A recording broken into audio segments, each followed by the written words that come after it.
Good morning, and welcome to Crescent Capital BDC Inc.'s second quarter ended June 30th, 2026 earnings conference call. Please note that Crescent Capital BDC Inc. may be referred to as CCAP, Crescent BDC, or the company throughout the call. I'll start with some important reminders. Comments made over the course of this conference call and webcast may contain forward-looking statements and are subject to risks and uncertainties. The company's actual results could differ materially from those expressed in such forward-looking statements for any reason, including those listed in its SEC filings. The company assumes no obligation to update any such forward-looking statements. Please also note that past performance or market information is not a guarantee of future results. I'll now turn the call over to Dan McMahon. Thank you. Yesterday, after the market closed, the company issued its earnings press release for the second quarter ended June 30th, 2026, and posted a presentation to the investor relations section of its website at www.crescentbdc.com. The presentation should be reviewed in conjunction with the company's Form 10-Q filed yesterday with the SEC. As a reminder, this call is being recorded for replay purposes. Speaking on today's call will be CCAP's Chief Executive Officer, Jason Breaux, Chief Financial Officer, Gerhard Lombard, and President, Henry Chung. With that, I'd now like to turn it over to Jason. Thank you, Dan, and good morning, everyone. I'll begin by summarizing our second quarter results, discussing our key priorities with respect to CCAP, and commenting on current market conditions. For the second quarter, we reported net investment income of $0.36 per share, which was down from $0.38 per share in the prior quarter, excluding the impact of a one-time incentive fee waiver. Our earnings exceeded our $0.34 base dividend. We also paid the first of our three previously announced special dividends of $0.03 per share during the quarter. Our net asset value was $17.82 per share as of June 30. This was down from $18.27 in the prior quarter. The reduction in net asset value was primarily driven by unrealized losses associated with non-accrual investments that we are actively managing. CCAP remains an important part of the Crescent private credit platform, and our two near-term priorities are rotating our watchlist investments and deleveraging our portfolio to within our target range.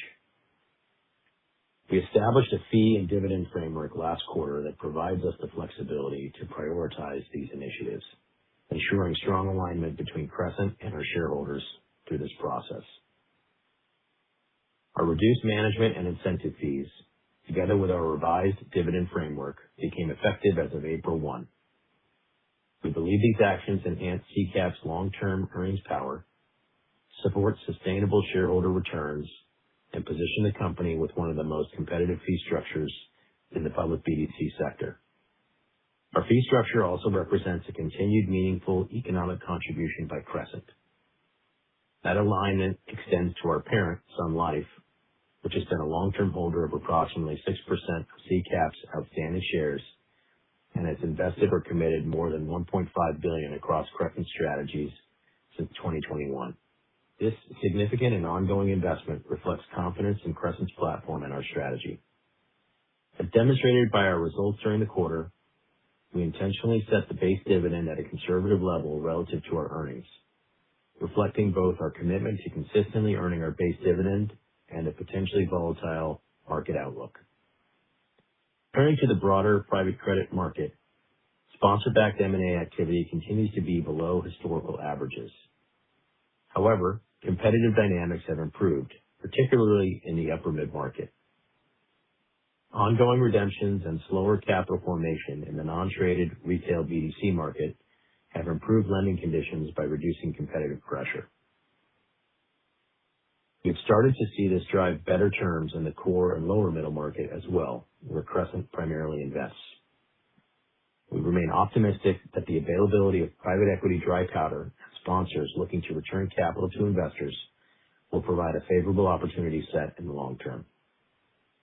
During the second quarter, the broader Crescent platform committed more than $2.5 billion across private credit transactions and more than $8.7 billion over the last 12 months, reflecting the strength of our origination capabilities and providing CCAP with continued access to a deep pipeline of high-quality investment opportunities.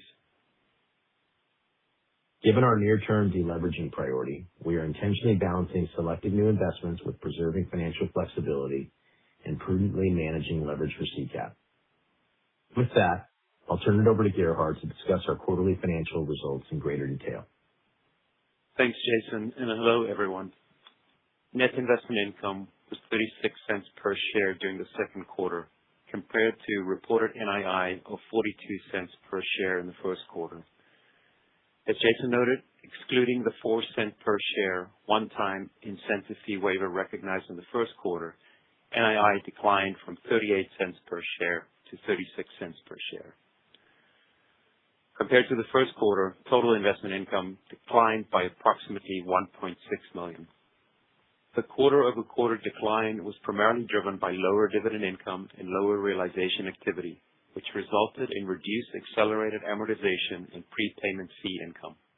Dividend income was $1.2 million during the second quarter, down approximately $1.8 million quarter-over-quarter, primarily reflecting a decline in the distribution from the Logan JV as the vehicle continues to amortize and delever, as discussed in prior quarters. Lower LBO activity resulted in accelerated amortization and prepayment fee income of approximately $0.4 million during the quarter, compared with an average of approximately $0.8 million over the past year. These reductions were partially offset by higher interest income resulting from positive net deployment during the first half of the year and recent restructurings of non-accrual investments, as well as the benefit of our lower management and incentive fees, which are now fully embedded in our operating results. Turning to the balance sheet.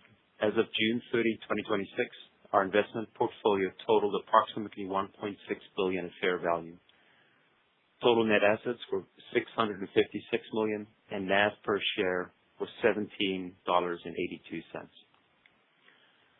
On slide 10, we provide a graphical analysis of the quarter-over-quarter change in NAV. It's important to distinguish between two separate drivers. First, we completed 3 restructurings during the quarter. These resulted in 48 cents per share of realized losses, which were directly offset by the reversal of previously recognized unrealized losses that were crystallized through the restructuring process. In other words, these restructurings had a minimal net impact on NAV. Separately, we recognized 47 cents per share of unrealized losses, primarily reflecting continued operating pressure across a subset of our non-accrual investments, partially offset by 3 cents per share of realized gains. NAV was also reduced by the 3-cent per share special dividend paid during the quarter. Let's shift to our capitalization and liquidity. I'm on slide 19. Our debt-to-equity ratio increased to 1.42 times or 1.37 times net of balance sheet cash, reflecting the decline in net asset value together with positive net deployment during the quarter. While leverage ended the quarter above our long-term target range, we continue to maintain a strong liquidity position with approximately $200 million of available borrowing capacity and $36 million of cash and cash equivalents on the balance sheet at quarter end. We have visibility into several portfolio realizations in the near term, which, all else equal, we expect will reduce leverage to within our target net leverage range during the second half of the year.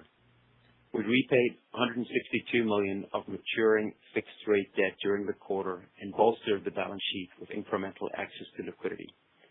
We upsized our SPV asset facility by $100 million to $500 million and our SMBC corporate facility by $25 million to $335 million, further enhancing our available liquidity. We also funded the previously committed $50 million tranche of our Series 2025A fixed-rate unsecured notes due May 2029. These 3 capital sources represent $175 million in the aggregate versus the $162 million repaid across the maturing FCRX unsecured notes and the maturing 2023A unsecured notes. As a result, our unsecured debt maturity profile has been extended to 2028 and beyond, providing us with meaningful financial flexibility. Our board declared a regular third quarter dividend of $0.34 per share. We will also pay the second of our previously announced $0.03 per share special dividends on September 15th. While our existing supplemental dividend framework remains in effect, CCAP will not pay a supplemental dividend for the quarter based on the terms of that framework. With that, I'll turn it over to Henry to discuss underlying credit trends, our portfolio management efforts, and investment activities. Thanks, Gerhard. We ended the quarter with approximately $1.6 billion of investments at fair value across a highly diversified portfolio of 192 portfolio companies, with an average investment size of approximately 0.5% of the total portfolio and 91% of the portfolio invested in senior first lien loans. The broader portfolio continued to perform generally in line with our underwriting expectations. The majority of our portfolio companies continue to demonstrate resilient operating performance and year-over-year EBITDA growth. Approximately 85% of investments were remained rated 1 or 2, with a weighted average portfolio risk rating of 2.1. Weighted average interest coverage remained stable at 2.2 times, reflecting continued resilience across the broader portfolio. I want to acknowledge that NAV has now declined for several consecutive quarters. That pressure has been concentrated in a limited set of challenged credits. I will provide additional details on where we are seeing pressure and the actions we are taking. Our watch list increased modestly from 14% to 15% quarter-over-quarter. While the majority of our watch list investments do not have a near-term credit event, we continue to closely monitor businesses that are indexed to deferrable consumer spending, which represents an outsized proportion of our watch list relative to the broader portfolio. With respect to our largest industry categories, our healthcare investments continue to demonstrate stability outside of a select few investments that are managing company-specific issues. Additionally, our software and services investments also continue to deliver stable operating results amid AI-related market volatility. We have also continued to focus on rotating the legacy First Eagle portfolio, which continues to represent an outsized contributor to our watch list. The longer-term rotation thesis was a key area of diligence and factored into our investment rationale when completing the acquisition, and we have continued to make progress on this front. During the quarter, we restructured one legacy First Eagle investment, and we also exited another acquired investment at par. As of June 30th, the acquired portfolio has been reduced from over 70 to 27 investments, representing approximately 7% of CCAP's portfolio at fair value. Looking ahead, we expect realizations to continue as we focus our efforts on improving portfolio quality through the rotation.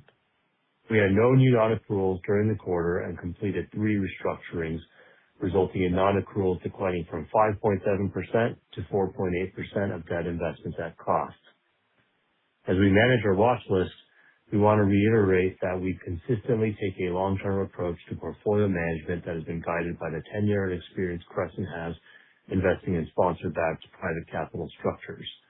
Our experience has informed us that these workout situations rarely resolve within a single quarter, and the most expedient realization is not necessarily the approach that maximizes value. As operating performance, enterprise values, and recovery expectations evolve, we proactively reflect those developments through our valuations. While quarterly marks reflect current conditions, we ultimately judge these investments based on their final realization outcomes. Moving to investment activity, given our current leverage profile, we intentionally moderated our hold sizes on platform-originated investments during the quarter. Gross deployment during the second quarter totaled $57 million, including $28 million across 3 new platform investments. These investments were made at weighted average spreads of approximately 550 basis points. The remaining $29 million represented follow-on investments in existing portfolio companies. Aggregate exits, sales, and repayments totaled approximately $36 million, resulting in net deployment of approximately $21 million for the quarter. We believe this combination of active portfolio management and disciplined deployment aligns with our focus on demonstrating stability across our portfolio. With that, I'll turn the call back to Jason. Thank you, Henry. Before we open the call for questions, I'd like to leave you with a few closing thoughts. Active portfolio management and strong alignment between ourselves and our investors remain foundational for our approach to managing CCAP. We acknowledge that the portfolio rotation, particularly as it relates to the legacy acquired assets, remains ongoing. We have also taken a number of important steps to further strengthen CCAP's positioning, including implementing a best-in-class fee structure, developing a revised dividend framework, and proactively managing our balance sheet. We are confident that our platform provides us with the right capabilities to deliver an experience to our investors that is consistent with our 30-plus year history investing in private credit. We believe consistent execution is the best path to narrowing that valuation gap. On behalf of the entire Crescent team, I'd like to thank our shareholders for their continued support and confidence. Operator, we'd now be happy to take your questions. We will now begin the question and answer session. Please limit yourself to one question and one follow-up. If you would like to ask a question, please press *1 to raise your hand. To withdraw your question, press *1 again. We ask that you pick up your handset when asking a question to allow for optimum sound quality. If you're muted locally, please remember to unmute your device. Please stand by while we compile the Q&A roster.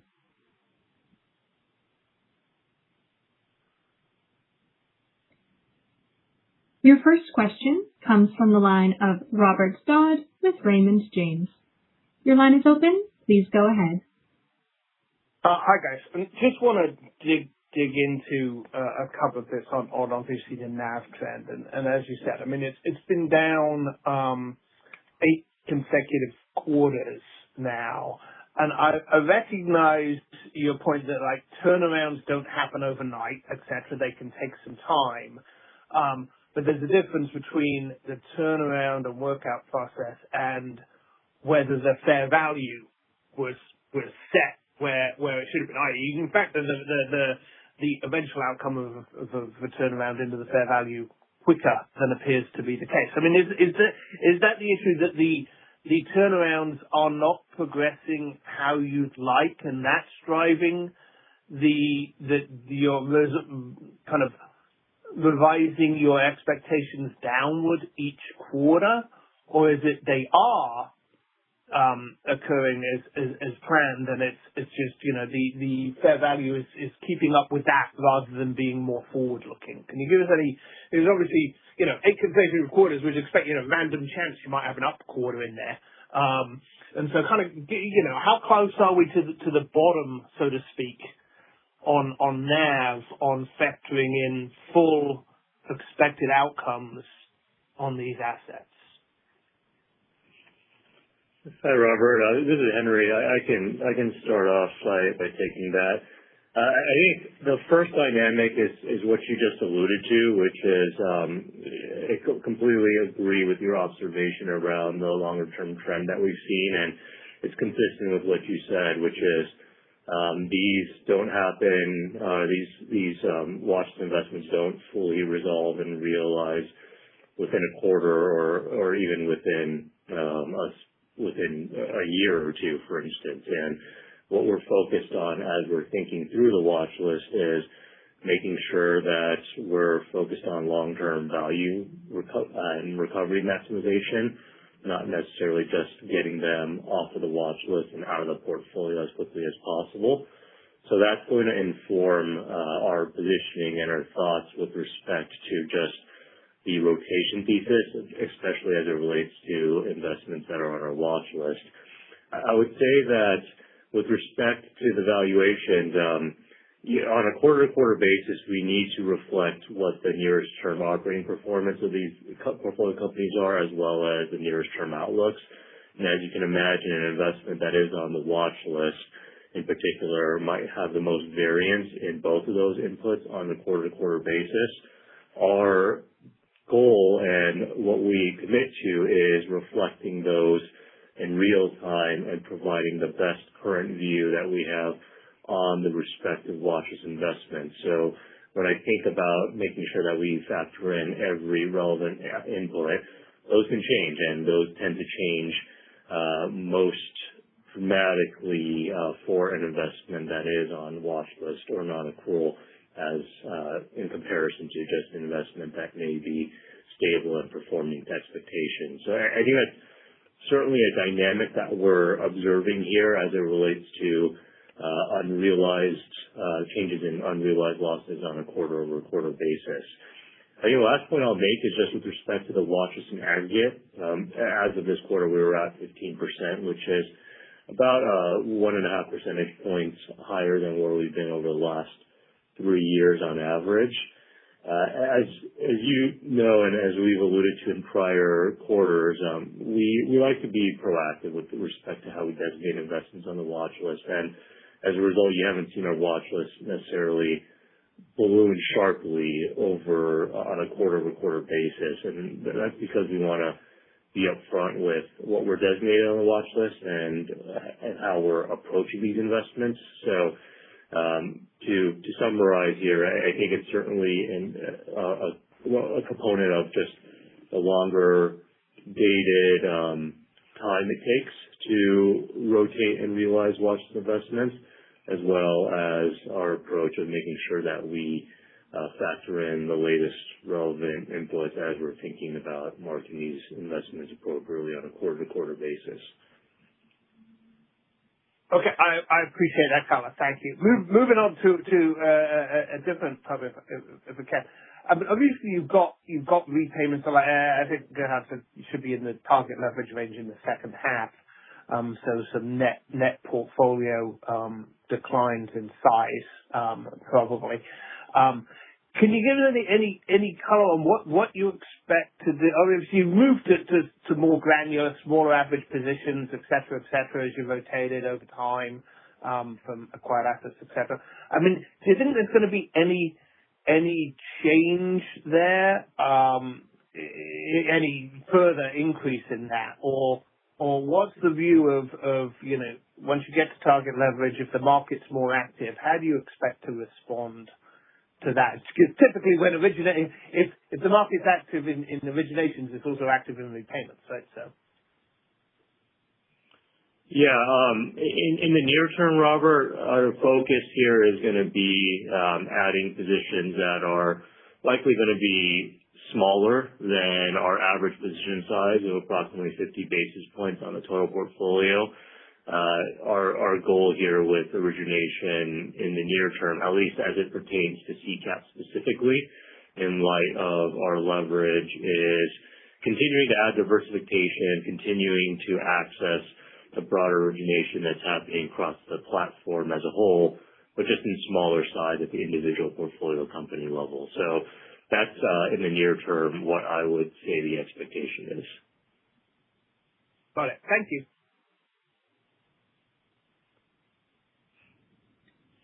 Your next question comes from the line of Finian O'Shea with Wells Fargo Securities. Your line is open. Please go ahead. Good morning. I want to hit on scale. If growing this is something that's on the table, priority, maybe now, maybe later. But you've been active on M&A in the past. Is that something that you spend a lot of time on competitively, and or sort of would there be appetite from Sun Life to put more capital into the BDC? Hey, Finn, it's Jason. Thanks for the question. I'd say a couple of things. CCAP certainly remains a core strategic vehicle within the Crescent private credit platform. It provides a permanent capital base that complements the broader franchise and certainly enhances our ability to originate and manage assets. Sun Life has been a tremendous supporter of the platform and of the vehicle, real ownership in the stock. They've been owners of unsecured debt as well. So a terrific supporter, and I think they will continue to be a great supporter of not just CCAP, but also the platform. As far as M&A goes, we have executed M&A in the past. I think we, as officers of CCAP, view it as part of our financial fiduciary obligation to be looking at opportunities and ways to grow the vehicle. I will say, as we talked about on the prepared remarks, we're not happy with the NAV declines and what we've seen in the recent trends. We're not happy with where our non-accruals are. We're trying to clean that up, and that remains our primary focus right now for managing this vehicle. Okay, thanks. And just a follow-up on that, on the performance. You have a pretty significant long-running institutional franchise. One thing we've sort of observed with some of the underperforming BDCs as such is that the losing positions had been concentrated, if not entirely, in the BDC. Was that the case for you, or have you had sort of a say blanket performance headwind because of a vintage or healthcare or whatnot?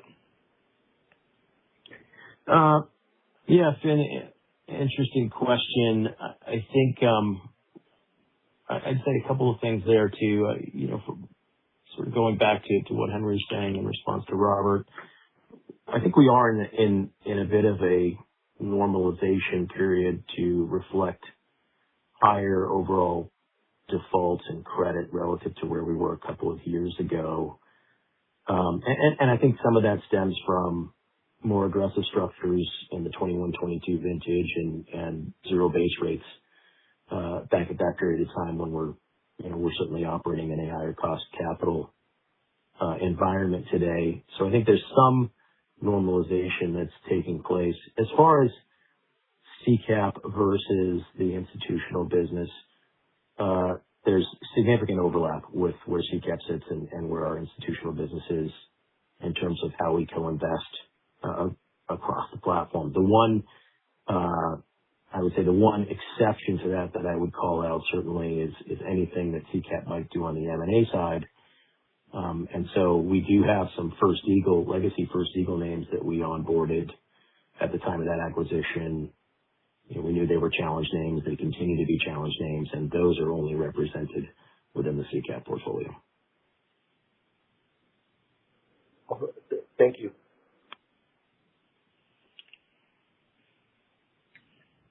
There are no further questions at this time.